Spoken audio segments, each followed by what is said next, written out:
Prime Minister defends decision to find COVID-19 cure. Scientists clarify their research work on COVID drug. And opposition leader says it's all a scam. This is National EMTV News with Helen Sayre. Good evening and thanks for joining us for Friday's news.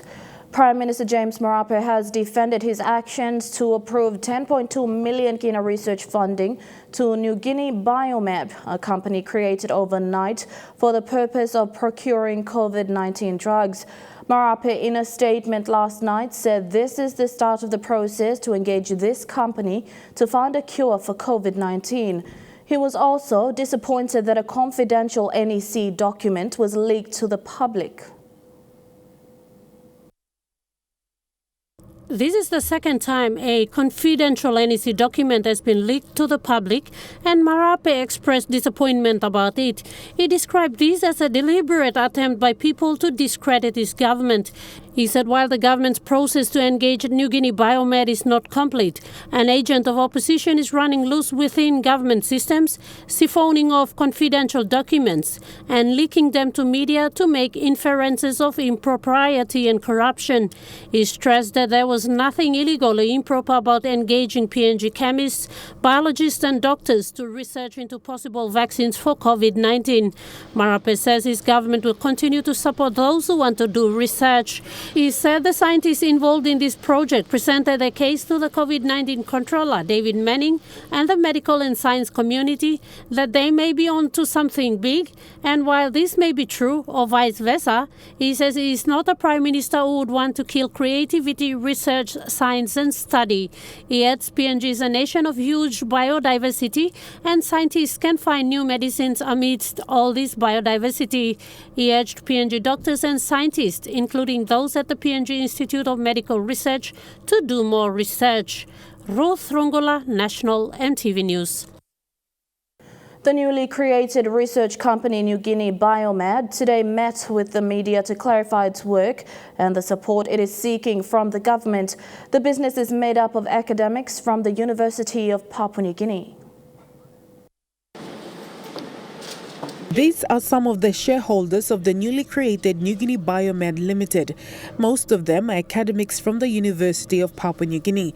Dr. Arnold Weiner is a surgeon and lectures at the UPNG School of Medicine and Health Sciences, and Dr. Christopher Kinepi is a physician and the head of UPNG Health Services.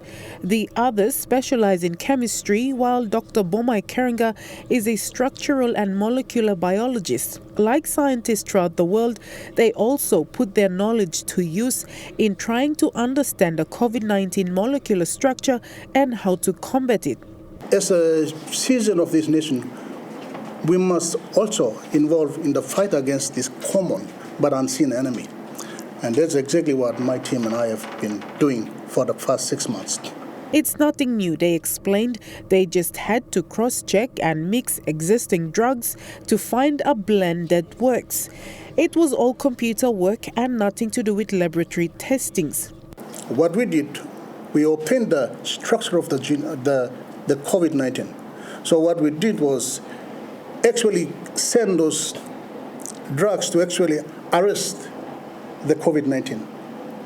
With that, we have actually, based on all this exhaustive and rigorous screening process, we have zoomed down or trimmed down to actually 10 drugs. And these are the top 10 hits around the world. And from the 10, we call in our medical doctors to actually come up with a combination that we could repurpose for the treatment of COVID-19. They have discovered something which they are positive could be a cure for COVID-19. They say it's an 85% discovery and ready for clinical trial. Discovering something new is the sole reason they had to register their company to protect their intellectual right. They say it's nothing to do with politics. We feel that we have to secure our intellectual property. And that is the reason why we have to come up with a company. And we formed this New Guinea Biomed Limited. Since initiating the research, the team has spent about 50,000 kina of their own funds. They say they have approached concerned authorities like the Institute of Medical Research, but nothing positive has come out from their meeting. So they decided to work by themselves, and after numerous presentations to the government and concerned authorities, the Prime Minister got on board. The 10.2 million kina, they say, is to purchase a gene sequencing machine. Shamin Poreameb, National EMTV News. Yesterday, opposition leader Belden Nama was critical but hopeful that this was all fake news in relation to PNG finding a cure for COVID-19. Today, more strong words and more questions for the government and the newly established New Guinea Biomed. He said the company is a scam. Opposition leader Belden Nama did not mince his words, saying it's a shock amount in the medical sector of the country, considering the concerns raised by both medical professionals as well as learned members of our society. In fact, stating from the outset his disbelief at the massive injection of funds into a newly established company. Who are the directors, who are the shareholders of this company? And I think it's all out there in the social media. These are important questions that we need to establish. Because what we are dealing with is lives. We do not have serious issues of coronavirus in our country. Why all of a sudden the Prime Minister comes up with this? When New Guinea Biomed came out in a media conference prior to the opposition leaders, there were clarifications of its position and a breakdown of their funding. That, however, has led to more questions, one of which was posed to the opposition leader. We are not hard hit by COVID. There are no serious COVID patients in the country. So yes, I agree it's a 100% loss to the people of this nation. There are other priority areas that you can inject the 10.2 million kina into. And like I said, the best thing would be to give it to the authorities that's in place, Papua New Guinea Medical Research Institute. Nama also leveled accusations against a director of the company, dredging up issues relating to previous government deals gone sour.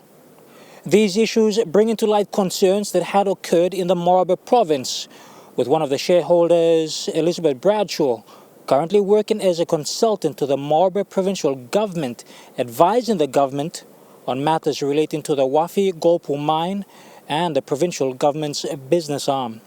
Because this Elizabeth Bradshaw is the same person that was involved in the 10 million kina payment to Morobe provincial government through SAULEP lawyers. See, you got to monitor and follow what's happening. And is this what we are seeing? The re-emergence of the WhatsApp leak from Pangu Party, the involvement of Pangu Party in all this. I have spoken to a few doctors. They all came up to me and said it's a scam. What is undoubtedly a serious concern is due process being followed, as well as prioritized spending in PNG's toughest economic year. With the November sitting of the Parliament only weeks away, it will make for even more interesting debate on the floor after the devastating effects of COVID-19 in Papua New Guinea.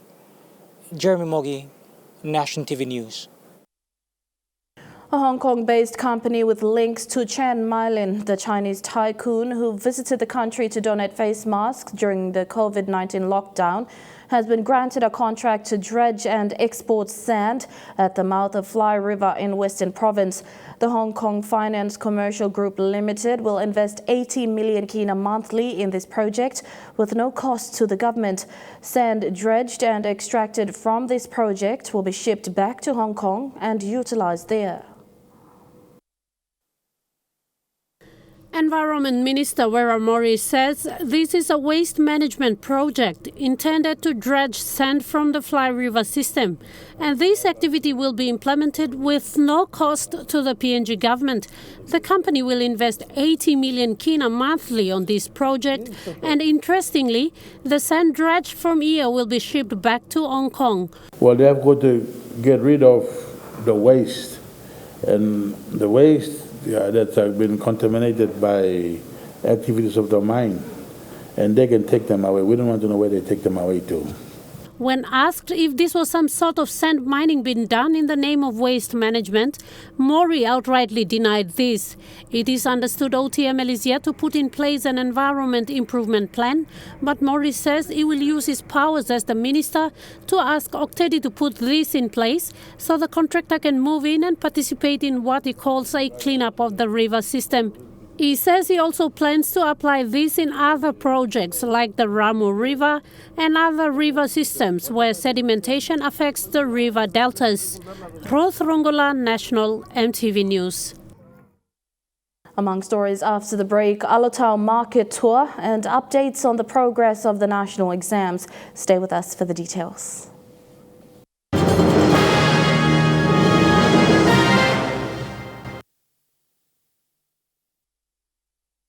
Welcome back. Grade 12 students around the country have reached end of national examinations for this year. They started on Monday with Advanced and General Mathematics Paper 1 and ended today with Advanced and General Mathematics Paper 2. This year's exams saw a total of 30,000 grade 12 students from 188 secondary schools and 6 national high schools sitting for their exams. Next week, over 130,000 students from 3,400 primary schools will sit for the grade 8 examinations. 48 markers from the rural and urban areas of Morbe are currently in lay, marking the grade 10 national exam papers. Marking began on Monday and will end next week. More than 3,000 grade 12 students in Morbe completed their exams today. Today was the last day of the grade 12 national exams for 2020. Over 150 secondary schools and 6 national high schools set for the grade 12 exams, including the ICT students of Lay Secondary School who completed their exam paper this morning. Lay Secondary School principal and Morbe's national exam supervisor, Christopher Raymond, said all exam papers will be brought to Lay and would be taken to Port Moresby on Sunday for marking. Indications that all is good, and they'll be sitting last paper today and also be good, and all exam papers will be brought over to Lay to be taken to Port Moresby on Sunday with the grade 12 markers for a marking conference that should begin Monday next week and for 2 weeks. Whilst the grade 12 students completed their exams today, the grade 10s completed their national exams last week. Marking of the grade 10 national exam papers for schools in Morbe began on Monday this week and will end next week. 48 markers from the rural and urban areas are currently marking the exam papers at the Lay Secondary School. Calls from all our principals from the rural schools, especially Grace Memorial, Meniamia, Kabum, Wasu, Dregahafen, Makam Valley, Wawin.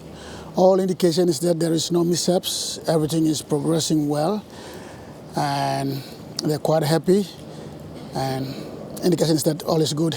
Meanwhile, the grade 8 students throughout the country will be sitting for the national examinations on Monday and will end on Thursday next week. Julie Badui, Owa, National EMTV News, Lay. The appointment for teachers in Morbe is currently underway in Lay, but the Education Division and the Provincial Education Board, Morbe's 9 district education managers, the Senior Inspector for Basic Education and school inspectors gathered on Monday to appoint teachers who will be teaching in Morbe. The process is under the supervision of 2 officers from the Teachers Service Commission and the Education Department. According to the Provincial Education Board's acting appointment chairman, Alfred Tobem, the teachers will be given their postings for 2021 before they leave for holiday this year.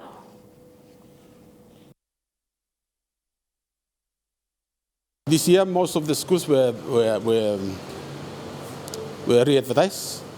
Out of the positions that are advertised, we have around 4,400 around there. 4,400 positions advertised. Carr Memorial SDA School in Port Moresby has opened its new 6-in-1 double classroom complex yesterday, a first for the school. The project was jointly funded by NCDC, the school's board and Central Papua Conference SDA Church.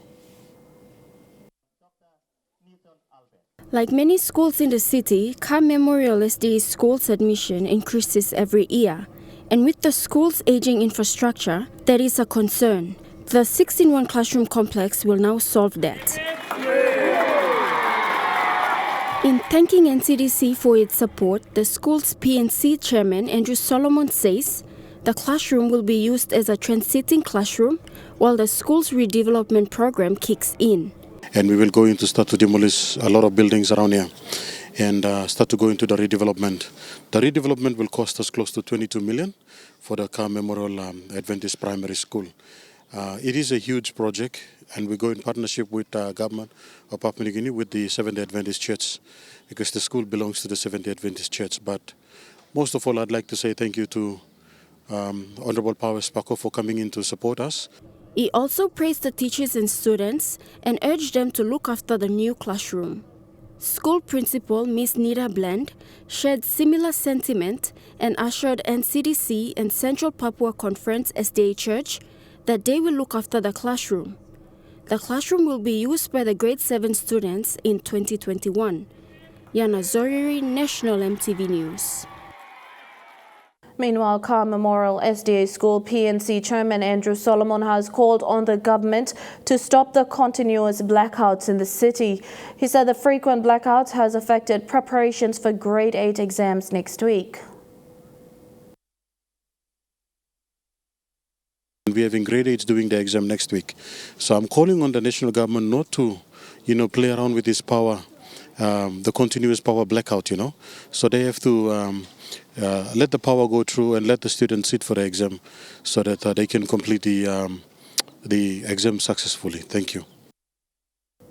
With PNG currently being the largest recipient of Japan aid among other Pacific Island countries, Japan's largest visible assistance can be seen through Milne Bay's provincial town market. Costing a bit over 40 million kina, the market rehabilitation project was funded by the Japanese government with counterpart funding from the PNG government. A massive facelift which now also accommodates a fisheries facility. Bilateral relations between PNG and Japan have stood the test of time since the establishment of diplomatic relations in 1975. Having reaffirmed ties earlier in the year by signing a letter of intent aimed at promoting relations between Japan and PNG, one of Japan's major funded projects is the newly built Alotau Town Market, opened over just 2 months ago. A press tour was facilitated by the Embassy of Japan in PNG. Members of local media organizations were given the opportunity to be enlightened on the progress of the market since its opening, how it has fared through COVID-19, and its plans of expansion to partner with businesses to have the market running at full potential. After it was complete, then that was when the arrangement to get the people or to arrange for the opening. 10% we are giving back to the provincial government, 10% of the total revenue of the market. And we already started last month. We deposited into the Fisheries Trust account. The overall goal of the Development Assistance Grant is to add to the sustainable coastal fisheries development and the management in the country, setting the foundation for other markets in the future throughout PNG. Since the opening, the establishment has provided a safe and environmentally clean avenue for local farmers and fishermen to sell their produce and seafood, thus generating the much-needed economic income to support their families. We see it as an asset that belongs to us. Grateful for the government and the donor agents. Even Alotau MP Charles Abel spoke exceedingly of the potential the market would have with the provincial government's initiative to venture in multiple government sectors to generate economic activities for the people of Milne Bay Province. It's one of the more visible elements of the Japanese program in Papua New Guinea. There are less visible programs, which I've mentioned many times in the different occasions that the previous Japanese ambassadors have been visiting, and including the opening of this market. One of them, the key ones, is the volunteer program. We have many wonderful young Japanese citizens that come and support us in different sectors in relation to that program. The Alatau Town Market and Fisheries Facility is a project of the National Fisheries Authority under its Town Market and Jetties program funded by the Government of Japan through its JICA Overseas Development Assistance Grant. The Alatau Town Market is the largest one out of 3 provincial markets JICA has built, where the design captures important aspects of health, convenience and a jetty to cater for the local fishermen. Annette Cora, National EMTV News. And now looking at the NASFund market reports, the Kina closed unchanged at $0.2860 in the interbank market. At Bank South Pacific, your Kina is buying $0.2785 $0.3927 Australian dollars, $0.2306 euro, and 28.47 Japanese yen. Looking at commodity prices at New York close, gold is trading higher. Coffee and cocoa closed lower, copper closed higher. Crude oil is trading higher, palm oil and copper closed lower. And on the stock market, the Dow Jones closed at 139.16 points higher. The ASX 200 is trading at 32.73 points lower, and the All Ordinaries is trading at 34.79 points lower. Still ahead on National EMTV News, EasyPay meter theft on the rise in Lae, and East New Britain Province expects the arrival of MV Pomio.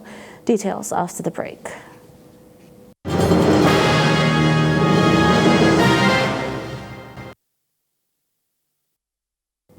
Welcome back to the news. Lae Metropolitan Commander Chief Superintendent Chris Kunyanban said EasyPay meter theft is on the rise in Lae. 2 weeks ago, 40 EasyPay meters at a cost of 60,000 kina were stolen from buildings at the Unitech area in Lae. According to Chief Superintendent Kunyanban, an official letter was written to Lae's PNG Power Manager to work together with the police to monitor such practices. The largest that has been stolen for the last 2 weeks was at Unitech, where we have 40 pieces of EasyPay meters been stolen. And some were stolen from the abandoned building, some were stolen from people who are actually using that building or houses, residential areas as well. So I've written to PNG Power regarding this. The meter has been, a lot of meters has been reset by the PNG Power and enabling people to reuse it again at a different location. If we put some mechanism in place by PNG Power, that will discourage people from stealing the meter. So I have officially written to the manager in Lae to look into that, to assist so that we can have a stringent policy, if you like, or mechanism in place so that when people are getting meters to go to PNG Power to reset, they should be discouraged and they should go further to find out where the meters are obtained from. Because if not, then they will still encourage people to steal. And already we have this issue of stolen EasyPay power meters. 40 have been stolen from Unitech, and there are also other reports of other places as well. Pomio district in the East New Britain Province is expecting the arrival of MV Pomio, a new vessel purchased by the district in 2018. Pomio MP Elias Kapavore says the vessel cost the district more than 5 million kina to get from a dealer in South Korea. The vessel was transported to the Philippines for modifications and has since remained there due to the global port restrictions spurred by COVID-19. Mr. Kapavore says the purchase of the vessel was prompted by ongoing concerns raised by Pomio people who are continuously facing mobility problems between the district and Kokopo town. Pomio is one of the remote districts in the province with limited road access and unreliable shipping services. the only affordable means of transport from Kokopo to the district headquarters at Palmalmal is on a 6-hour boat ride. Kapavore says the vessel, MV Pomio, is expected to be commissioned and begin its operation by 14th of November. The vessel has a capacity of 194 passenger seats and can also ferry cars and generally cargoes and fuel, and will service coastal areas in Pomio, West New Britain and Morbe Province. Turning overseas now, the campaign battles had the key state of Florida amid a record surge of early voting. More than 80 million Americans have now cast their ballots. This as Donald Trump and Joe Biden hold rallies in Florida. Florida. It's always Florida. This is like home. This is home. Right? This is home. Well, home at least for retirees, holidaymakers, and people who want to be president. The heart and soul of this country is at stake. Right here in Florida. It's up to you. You hold the key. If Florida goes blue, it's over. Today, one state hosted 2 candidates and 2 very different rallies. Joe Biden's was a drive-in. Wonderful! Biden is winning very, very large numbers here. Florida is Biden. Florida is Biden. But at Donald Trump's rally, people were cheek to jowl. Some supporters fainted in the heat and needed to be hosed down. Look at that. Oh, are they doing that on purpose? Are they friend or foe? The Biden campaign has criticised Trump's rallies as being super spreader events. But even as the US hits an all-time record for confirmed daily COVID cases, the president criticised European countries for ordering new lockdowns. They're spiking up big. They're shutting down. They're locking down. I disagree with that because we're never going to lock down again. We locked down. We understood the disease. And now we're open for business. Early voting numbers in the US have broken all-time records. In states like Texas, voters can cast their ballot in a drive-through booth, not unlike a COVID testing station. But that doesn't mean it's easy. There are long lines of traffic and a limited number of places to drop off early postal ballots. It's idiotic to me. This is not America. This is not democracy at all. Voting shouldn't be hard. You know, voting should be everyone's privilege and everyone's right. Accusations of voter suppression aren't new in the context of American politics. But now, even at the height of the pandemic, many of those who are scared for their lives will have to vote in person. At least 5 people have been killed after Hurricane Zeta slammed into America's south. 2 million people are without power as strong winds downed power lines. Early voting has also been affected. Tonight, after a stunning late-season landfall in Louisiana, Zeta continues its path of destruction, knocking out power to millions. Multiple people killed by falling trees in the Atlanta area. It basically tore out a large chunk of the front of this mobile home, killing a man who was asleep. Power knocked out to some early voting locations in Georgia just days before the election. Zeta coming ashore as a powerful Category 2 hurricane south of New Orleans. We've already had winds gusting over 100 miles an hour south of here. You can see the winds ripping down Canal Street. Over 8 feet of storm surge in Mississippi. In Biloxi, this family rescued from high water. We woke up and the house was flooding and we were all scared because the water was coming in really fast and we didn't know what to do. Daylight revealing destruction in Gulfport. Boats pushed into the parking lots. There is damage and debris across the city of New Orleans. The winds were so strong here, they were able to rip the roof right off this 2-story apartment building. We will not give in to terrorism. That's the declaration from the French President Emmanuel Macron this morning as he visited the scene of a deadly knife attack in Nice. 3 people died and more injured in what Mr. Macron called an Islamist terrorist incident. Notre Dame today was not a place of refuge, not for the attacker, nor for those he killed. Inside these walls, a church warden and 2 worshippers became the latest targets of a terrorist attack. I still imagine him, I still see him walking, lighting the candles, and now I'm thinking, he's not there anymore. One, a 60-year-old woman, was decapitated. The church warden was 55-year-old Vincent Lopez. A colleague tonight described him as a cheerful man who took good care of people. Another of the victims managed to escape. According to local reports, she spoke a few words before dying of her wounds. "Tell my children I love them," she said. Around her, the panic was already spreading through the streets. President Macron, arriving in Nice after a crisis meeting, said attacks like this would never work. Si nous sommes attaqués, une fois encore, if we've been attacked again, it's because of our values, our taste for freedom. Let me say this very clearly again. We will never give in. France's prosecutor said tonight the suspected attacker is a 21-year-old Tunisian man who arrived in Europe just a few weeks ago.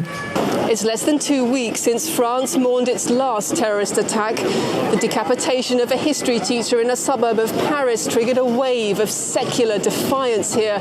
The message today: faith offers no protection, and France, no place of refuge from attack. This afternoon, churches across Nice rang out their bells for the victims.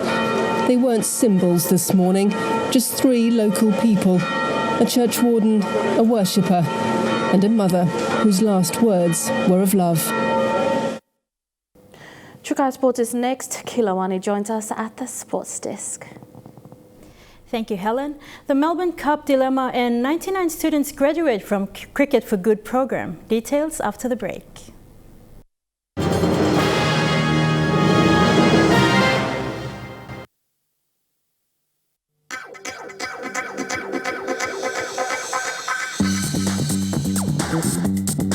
Chukai Sports.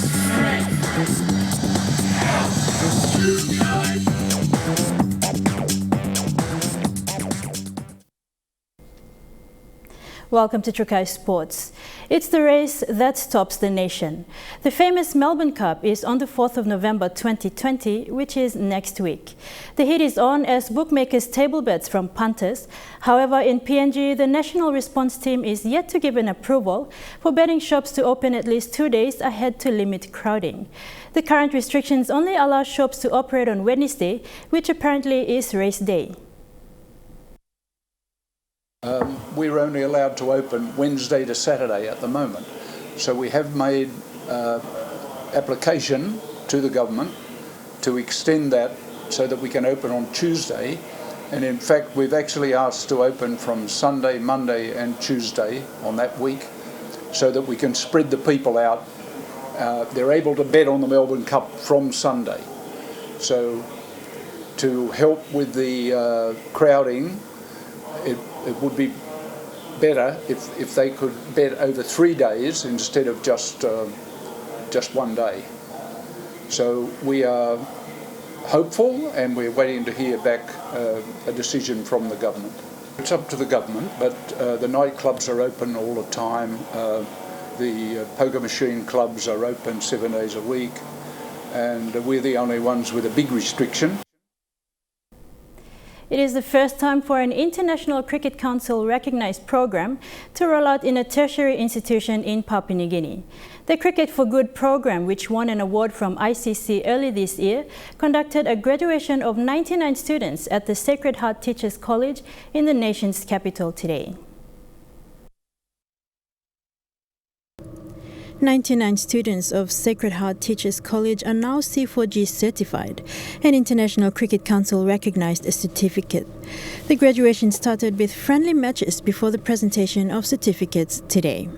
The Sacred Heart Teachers College is the first tertiary institution that has adopted the Cricket PNG ICC course. The course started in August and has run 9 sessions in the last 4 weeks. 99 of them, they came in 2 groups, first team for a Tuesday and a second team on a Thursday. Certify the participants, it's to encourage them and to prepare them of what they will do in future. The students have not only learnt about cricket skills, as the sessions included modules on life skills as well. This program has benefited me, not only me, but the students, especially the year threes, in so many ways, particularly with the life skills. And so as the skill, I think for the cricket team, They use cricket as a tool to impart. For the school, it is the first of its kind. A teacher in charge of sports says it has benefited the students in many ways. Most of our students here comes from disadvantaged and remote parts of the country. Most of them, I will say 99% of them. And they didn't learn sports, cricket. They learn values in there, they learn moral and ethics in there when they're going to go out.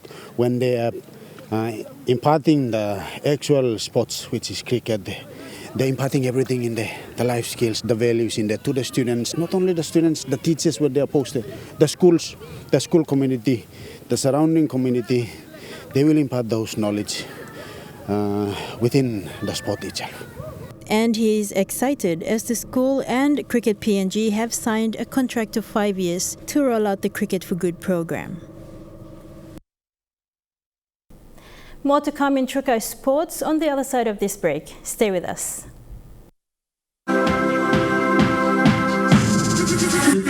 Trukai Sports.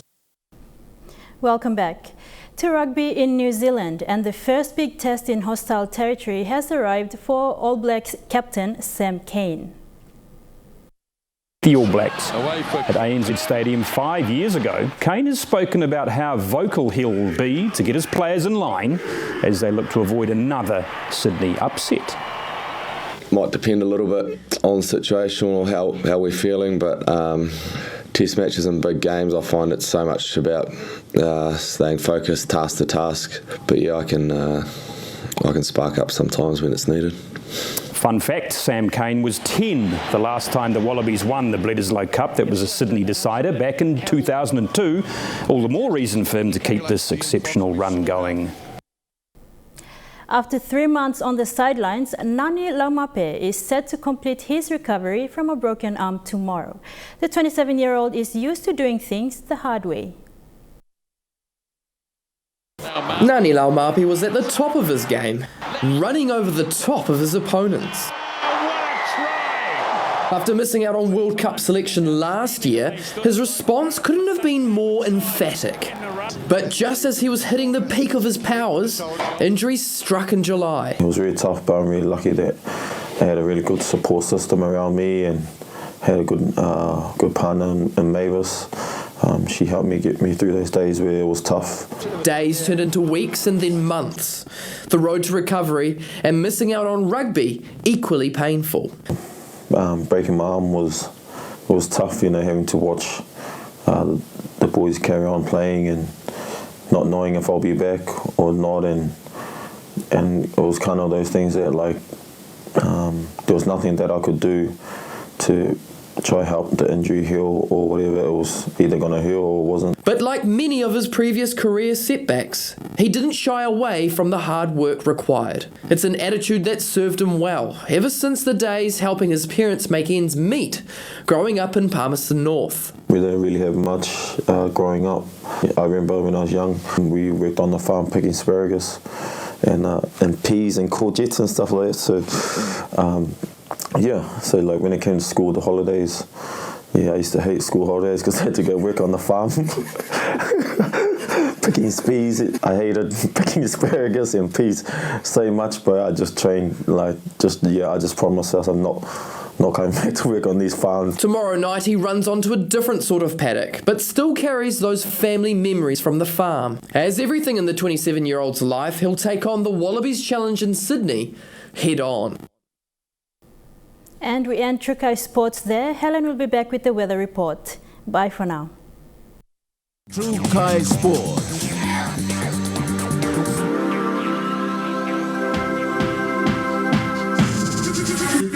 Trukai Sports.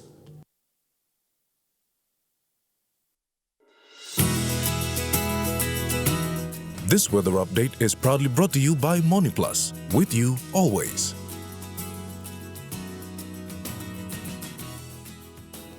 A look at the weather forecast in the southern region. Rain drizzles tonight, then partly cloudy tomorrow in Port Moresby and Alatau.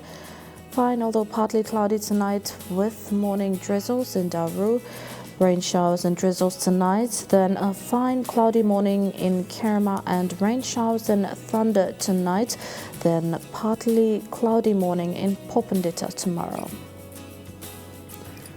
In the Mamasa region, rain drizzles tonight with a fine cloudy day tomorrow in Lae. Thundery rain showers tonight, fine cloudy morning in Medang, and rain showers with possible thunder tonight with a fine cloudy morning in Wewak and Whanimore. In the New Guinea Islands region, rain showers easing tonight, then a cloudy morning in Lorengau, few showers tonight, and then a fine partly cloudy morning in Kavieng. Thundery rain showers tonight, a fine partly cloudy morning in Kokoporabao and Buka, and thundery rain showers, then a fine partly cloudy morning in Kimbe. And in the Highlands region, rain showers and drizzles tonight, then morning fog right across the region in Mount Hagen, Goroka, Kundiawa, Mendi and Wabeg.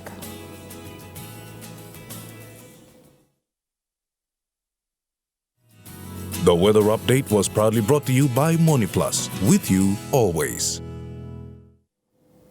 And that's been the news, sport and weather for today, Friday the 30th of October 2020. On behalf of the entire EMTV news team, have a safe weekend, pleasant viewing, good night.